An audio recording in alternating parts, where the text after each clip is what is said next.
Gracias a los supersoldados de las redes sociales como yo, los estudios gastan millones para quitar los horrendos dientes humanos de Sonic el Erizo. ¡Cambiamos el mundo!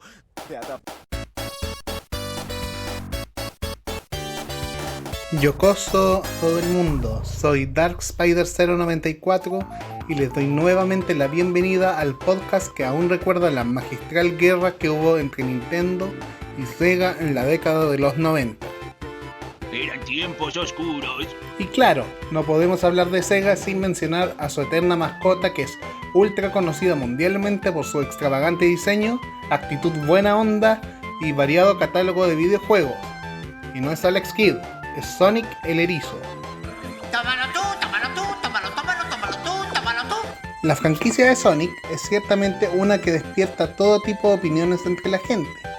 Amado fielmente por algunos, odiado por otros, pero innegable el decir que Sonic es un ícono, no solo dentro del mundo de los videojuegos, sino que dentro de la cultura popular. El veloz erizo azul dio su primera carrera el 21 de junio de 1991 para el Sega Genesis, o Mega Drive dependiendo del territorio, y abiertamente podríamos decir que la trayectoria del mundo gaming cambió para siempre. Diseñado por Naoto Oshima y creado por Yuji Naka, Sega tenía en mente una idea, que era el poder crear no solo un personaje que pudiese rivalizar a Mario de la competencia, sino que además pudiese ser tan icónico como Mickey Mouse. Curiosamente, quien más tarde se volvería el eterno enemigo de Sonic, el Dr. Ivo Robotnik, mejor conocido actualmente como el Dr. Eggman, también fue una posible idea para la mascota de la compañía, incluso quedando en segundo lugar. Y es que vamos, ¿qué prefieren? ¿Un tipo ovoide con bigote que se parece a Teddy Roosevelt? ¿O un erizo azul con actitud? El tema de Sonic es la velocidad, y eso fue no solo el concepto original para el videojuego y personaje, sino que también podríamos decir que fue su destino. El primer videojuego de Sonic fue el mejor vendido de 1991, sobrepasando los 2 millones de copias para el fin de ese año. Bajo todo sentido, fue un éxito rotundo, y una de las razones de por qué el personaje es tan intrínsecamente relacionado con la década de los 90. El juego fue seguido por 3 secuelas: Sonic the Hedgehog 2 en 1992, Sonic CD en 1993 y Sonic 3 and Knuckles en 1994. Con ello también se vino una captura cultural sin magnitudes. Para 1992, Sonic era un personaje más reconocible para los niños que el propio Mickey Mouse, y en 1993 se volvería el primer personaje de videojuegos en aparecer en el desfile del Día de Gracias de Macy, estando junto con otros personajes icónicos como Bart Simpson, Garfield, Snoopy y Ronald McDonald. La Sonic manía fue tal que durante la década de los 90 tendríamos 3 series animadas: Sonic Sat I Am, Las Aventuras de Sonic y Sonic Underground, con el actor Jaleel White, mejor conocido como Orkel en la sitcom Todo Queda en Familia, como la voz oficial del personaje en cada proyecto. Y es que, aún contando con el paso del tiempo, algunos de estos proyectos lograron pasar a ser importantes en cierto sentido, sea esto gracias a continuaciones en otros formatos como los cómics o gracias a la cultura de los memes. Aún tras el paso al nuevo milenio, la franquicia de Sonic ha logrado perdurar con el paso de los años, que es más de lo que se puede decir de algunos contemporáneos que no lograron continuar por X o Y razones. Sin embargo, con un cambio de fórmula en cierto sentido. Los 2000 y 2010 fueron décadas de experimentación para el erizo, con algunos de sus títulos siendo mejor vistos que otros. Tenemos por ejemplo la duología de Sonic Adventure, la cual se ha posicionado como un favorito de los fans, no solo por un soundtrack inigualable, sino que además por introducir el personaje de Shadow, el erizo. Sonic Generations es una carta de amor a la historia de toda la serie, incluyendo sus tropiezos, y Sonic Mania por ser un regreso a la jugabilidad y presentación 2D, trayendo de vuelta frente y centro al trío de Sonic, Tails y Knuckles contra el Dr. Robotnik. Y finalmente tenemos Sonic Frontiers, que es vista como un cambio excitante a cómo esta puede seguir evolucionando.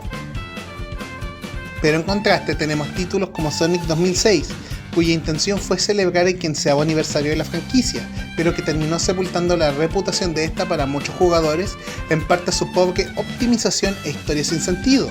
Aún juegos como Sonic Forces, que dieron la oportunidad de crear tu propio personaje, no resultó del modo que Sega hubiese deseado, y mientras menos hable de Sonic Boom Rise of Lyric, mejor. Claramente, Sonic es una serie de contrastes. Otros proyectos como el OVA de Sonic, el anime Sonic X, la serie de CG Sonic Boom, que dicho sea de paso es mejor que el videojuego que lo acompañó, Caca, Tulio. Digamos las cosas como son. y la serie Sonic Prime han demostrado que el personaje puede funcionar en proyectos fuera de los videojuegos. Y si bien también ha aparecido en cameos en la película Ralph el Demoledor de 2012 de Disney, la historia de Sonic y el cine tendrían un giro inesperado en una cuestión de años. El proceso de traer a Sonic a la gran pantalla no es algo que ocurrió de la noche a la mañana, sino que llevó décadas en concretarse. Originalmente, Sega había entrado en contacto con MGM en 1994 para la realización de una versión fílmica del personaje. Si bien la compañía desde Japón estaba de acuerdo con la realización de dicho proyecto, el entonces CEO Tom Kalinske tenía ciertas reservas, temiendo que pudiese diluir la marca de Sonic. De por sí, este no era un miedo infundado, puesto que el año anterior salió la versión fílmica de Super Mario Bros. Por parte de Hollywood Pictures, una anterior subsidiaria de Disney, la cual fue repudiada tanto por los fans, el público casual y la crítica especializada. Pese a ello, Sega insistió en que siguieran adelante. El primer tratamiento de la obra fue entregado el 11 de noviembre de 1994, y es una de esas cosas que realmente te hace cuestionar el proceso de escritura en Hollywood. Y me van a decir ustedes, ¿por qué soy tan lapidario en ese sentido? Pues, esta era una reimaginación del concepto, donde el protagonista, un adolescente llamado Jimmy Hedgeman, termina en transformarse en Sonic el Erizo tras un accidente en un laboratorio. Sí, digamos que estuvo bien que no avanzaran con este. Un segundo tratamiento fue entregado en mayo de 1995 con el título Sonic Wonders of the World, o en español, Sonic Las Maravillas del Mundo, la cual es descrita como personajes 3D escapando del videojuego al mundo real, similar al proceso realizado en mezclar animación 2D con live action en Quién engañó a Roger Rabbit de 1988. El proyecto terminaría muriendo en parte por los desacuerdos que tuvo Sega con respecto al uso del personaje de Dr. Robotnik como un villano. En particular, Sega quería que hubiese un villano mayor al creer que la rivalidad entre Sonic y Robotnik ya estaba trillada para ese punto. Para dar un contexto, el Dr. Robotnik o Dr. Eggman es el villano principal de todos los juegos de Sonic. Otro proyecto que no vio la luz del día fue Sonic Armageddon, conceptualizado por Ken Penders, escritor de cómics del personaje dentro de la editorial de Archie Comics, que ha obtenido una infame reputación dentro de la franquicia por, situaciones que prefiero no mencionar aquí, y que fue pitcheado en septiembre de 2003 a Sega. Finalmente, este proyecto murió en 2007. Ya para 2013 se inició nuevamente un intento en desarrollar una película del Erizo, con Sony anunciando que adquirieron los derechos cinematográficos de la franquicia. Este proyecto sería una colaboración en conjunto de Columbia Pictures, subsidiaria de Sony, y Marsa Animation Planet, un estudio de animación de Sega. En 2014 se daría a entender que el proyecto sería un híbrido de animación con live action, siendo escrito por Patrick Casey, Josh Miller y Oren Uziel. Para 2016, Tim Miller, director de la primera película de Deadpool, fue contratado como productor ejecutivo. ¿Ejecutivo? Es un título sin significado, pero ayuda a las personas inseguras a sentirse mejor consigo mismas. ¡Me siento bien conmigo mismo! Mientras que Jeff Fowler tomaría riendas como director. Sin embargo, para 2017 hubo un problema.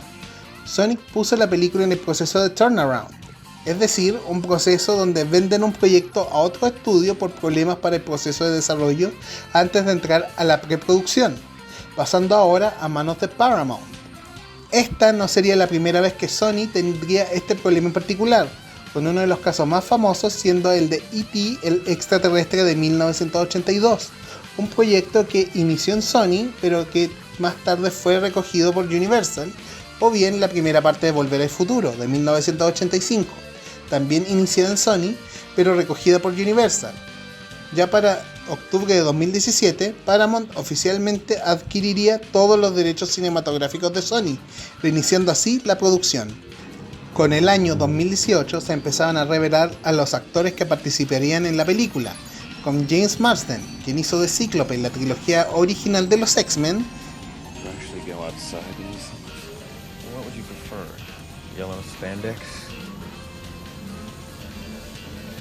tomando el papel de Tom Wachowski, mejor conocido como Lord Donna, Jim Carrey como el Dr. Robotnik y el actor Ben Schwartz, quien fue Paco en el reboot de Pato Aventuras de 2017. Back where I started, but maybe not back when I started. Good one, time traveler Dewey. Quien daría la voz al erizo. Algo curioso en el último caso, considerando que la voz oficial de Sonic para ese punto era el actor Roger Craig Smith, quien aún da la voz al personaje en los videojuegos. Hey Bart, remember, if you see a gold brick lying around, just take it. Take it, take it, take it, take it. Take it. Sin embargo, esto fue solo la calma antes de la tormenta, puesto a que todo cambiaría el 9 de diciembre de 2018. Ese día, Paramount presentó en redes sociales el primer póster oficial de la película, la cual presenta la silueta del personaje de Sonic, ahora con proporciones más humanoides comparada con la apariencia más caricaturesca del personaje. Si bien el diseño de Sonic sí ha cambiado con el paso de los años, volviéndose este más estilizado a partir del videojuego Sonic Adventure de 1998, este aún así logra mantenerse como un personaje centrado en lo fantástico. Este diseño, en cambio, daba a entender un cambio mucho más radical. Por un lado, podemos notar un pelaje en sus púas, similar en parte como el primer tráiler de Detective Pikachu sacó un poco de onda a los fans por darle pelaje realista a los Pokémon, así como el tipo de zapatillas que usa el personaje, al menos comparada con la versión digital. Daba un sentimiento incómodo, llegando más cerca de lo que se describe como el Valle Inquietante que cualquier otra cosa. Y eso que este era solo el diseño en silueta y no uno que derechamente mostraba todos los rasgos.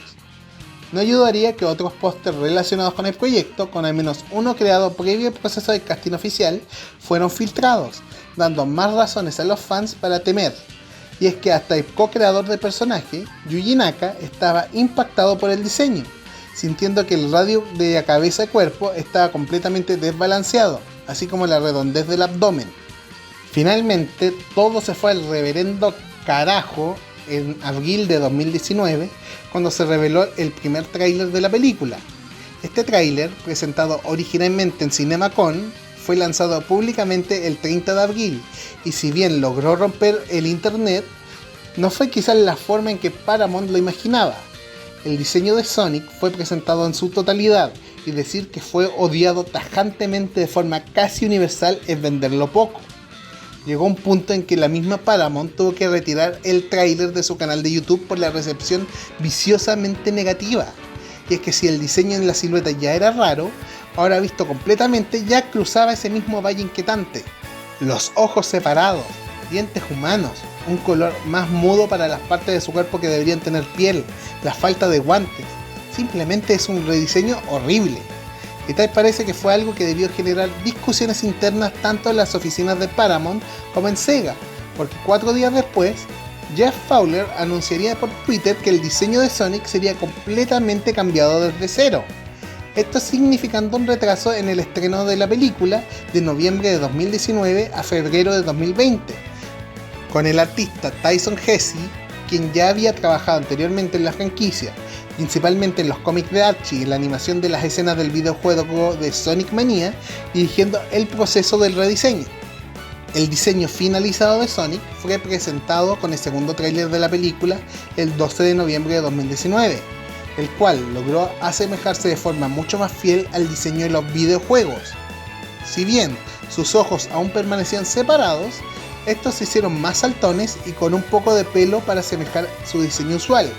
Se le agregaron los guantes y nuevas zapatillas. Este rediseño agregó $5 millones más al presupuesto de la película y pudo realizarse en tan solo 5 meses de producción. Considerando que eso significaba trabajar en toda la película para reemplazar el diseño de Sonic, es realmente un logro.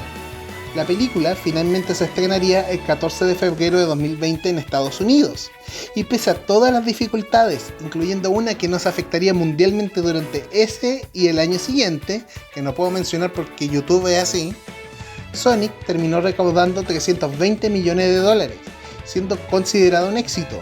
Ya está haciendo un chiste entre la comunidad del erizo con cómo pudo vencer a la película de Warner Bros. Y DC, Aves de Presa, la cual también tenía el título Aves de Presa y la fantabulosa emancipación de una Harley Quinn. Sí, ¿quién se va a acordar de ese título? Curiosamente, y pese a lo odiado que fue el diseño original de Sonic, este pudo encontrar un nicho de popularidad gracias a la película de Disney Plus, Chip y Dale al rescate, de 2022, donde su susodicho llamado Sonic Feo es un personaje secundario, aún más irónico considerando que Moving Picture Company, la misma que realizó el diseño original de Sonic para la película, fue llamada de vuelta para rehacer al personaje en su fea gloria. Y además, mi suerte cambió.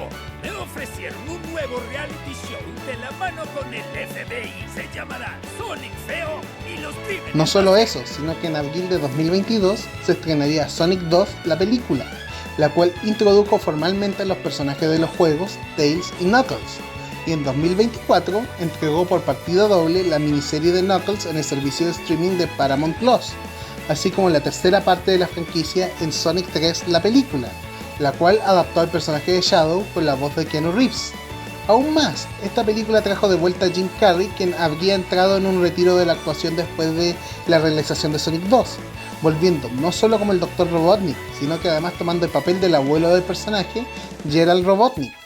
Y con una cuarta película en camino, y con una reputación de ser una de las mejores adaptaciones de videojuegos al cine, bien podríamos decir que queda Sonic para mucho más tiempo. Al momento de la realización de este video, Paramount oficialmente anunció que Sonic 3 se va a encontrar disponible en digital el 21 de enero de 2025.